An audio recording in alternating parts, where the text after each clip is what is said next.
tuning in.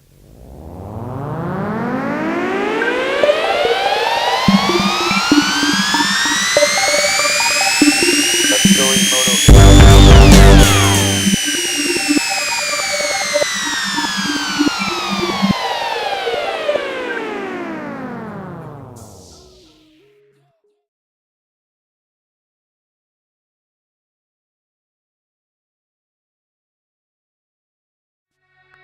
The triple tree brackets. I created those out of some old scrap metal and I believe like a little turnbuckle thing off an old four-wheeler that's out behind our house. You'll have to make that bracket out of whatever you see fit. What you're going for is an apparatus that will simply clamp onto the bottom plate of the triple tree assembly. And that's basically the only way to say it. There are probably better methods even. I thought about, in retrospect, just fork clamps, you know, some sort of fork brace type thing. But the way we did it worked. It was very labor intensive. I hadn't fabricated metal.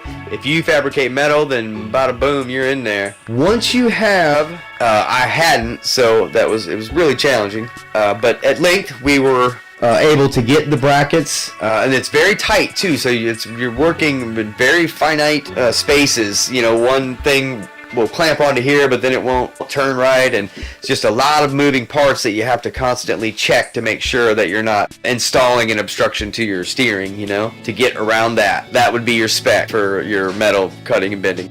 You'll have to bracket to that base plate of the triple tree assembly, and then somehow provide a mounting point downward for the mounting post to go from those triple tree brackets to the fender. I used a shifter housing guard assembly off an old four-wheeler mounted to my triple tree brackets that I then could mount those mounting posts to. Very, very jimmy rigged, to put it mildly, but or jimmy rig by design, but the actual final product is exactly what it is. It's, you know, bolted bracketry that works fine. So you'll have to determine that. You know, if you're a machinist type guy or a shopper level 5 and above or level 6 and above, you probably have a better idea. Or like I said, you could get some fork braces. Next, with your triple tree brackets in place, your fender ready for mounting, you determine how your mounting posts will connect from the triple tree bracket to the fender.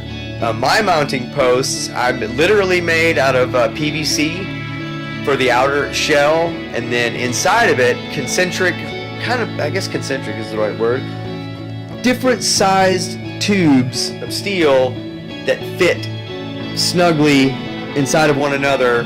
So if you looked at it from the top, it would be like a concentric circle, like a waveform, and if you drop a pebble in the water type thing. And then the final internal most diameter fit the bolts that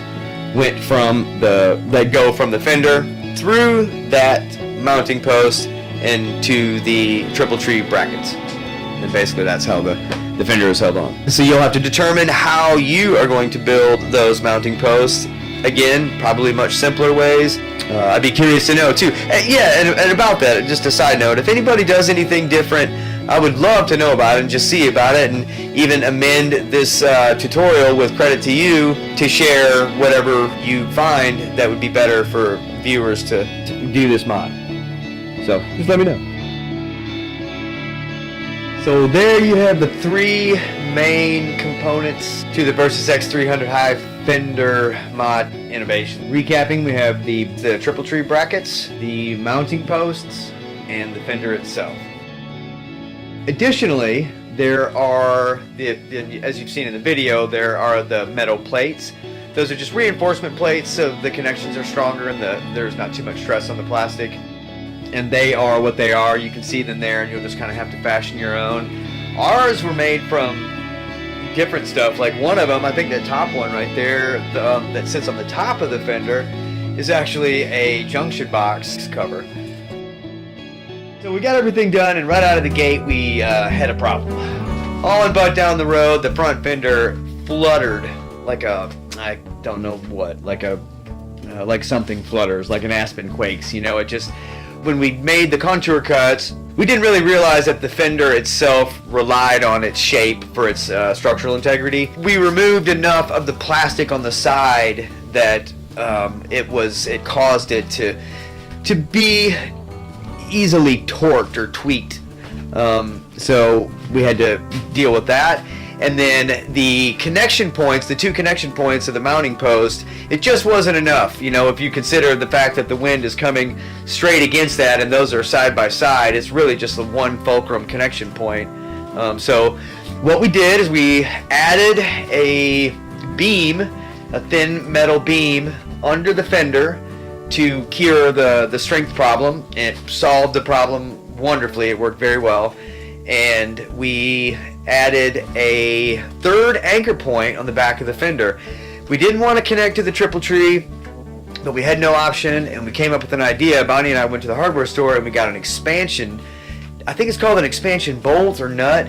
It's essentially just a large rubber nut, and you stick it up in something, and the more you turn it, the fatter it gets. And so you can really lock those things in hard to really support a lot of weight.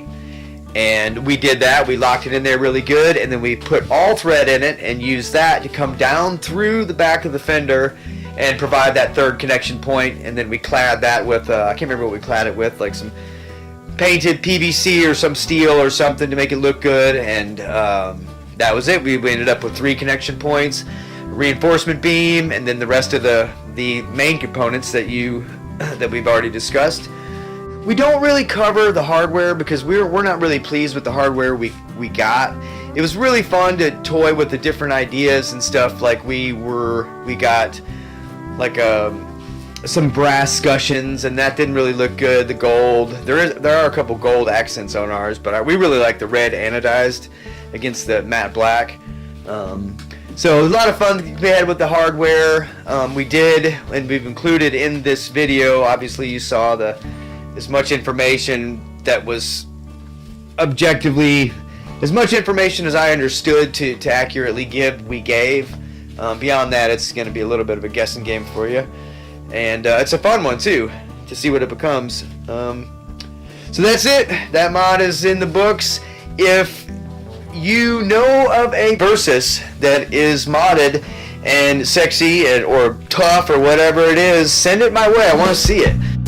We're claiming right now that we have the most beautiful, beastly, sexy Versys-X 300 on the planet. It's a contender by any standard, but definitely a contender when there aren't any other ones that we can find. I want to give a quick shout out to 690 ADV. Rant and Ride, the name of the program on YouTube. Y'all check it out. Be sure to check out the next segment, part 2. If you like what we're doing, and give us a follow, like, love, subscribe. I'll set you notifications. We'll just let you know when we put up something new. Hey, this is Bonnie. Thanks for watching. That's it. Thanks so much. Story Moto.